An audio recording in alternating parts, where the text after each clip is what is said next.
Typhoon Kalmaegi Geads out of Philippines, cuts power, damages farms. A strong typhoon was moving out of the Philippines on Monday, after plunging into darkness-wide northern swathes of the country and inundating farmland, but there were no reports of lives lost, civil defense officials said.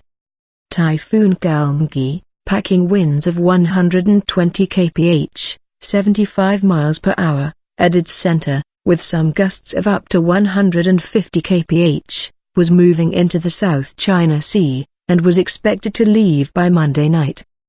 Kalmaegi, known locally as Luis, was spotted 455 kilometers, 283 miles, west of Lug City in Ilocos Norte province shortly after midday, moving at 30 kph towards southern China.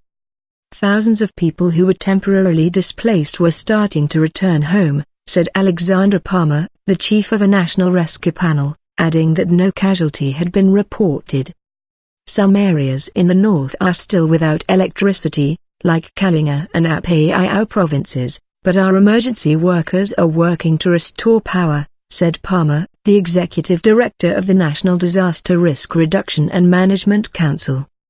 Rescue officials were also getting reports of extensive damage to rice farms, he added, but declined to give estimates.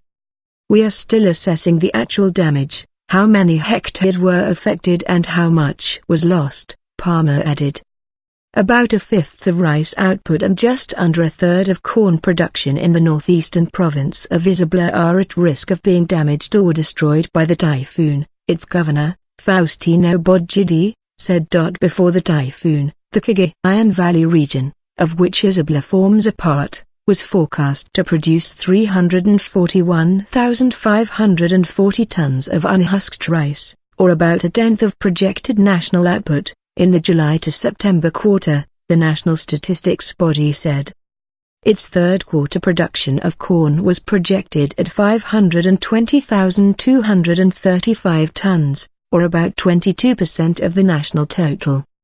Palmer was cautious because the central government has yet to receive complete reports from the provinces, with power and communications links severed in some areas. Landslides and flash floods forced the closure of 11 roads and 3 bridges in the mountainous north. Some public offices and all schools were closed as typhoon alerts were lowered.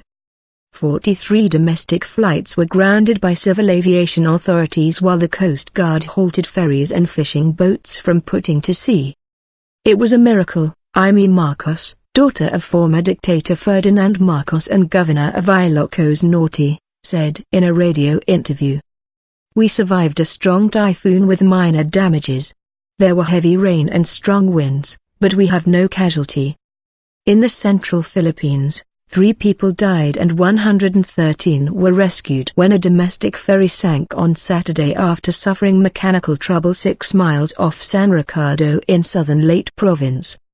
Another ferry capsized in Manila Bay in strong winds and huge waves unleashed by the typhoon, but all 15 crew were rescued.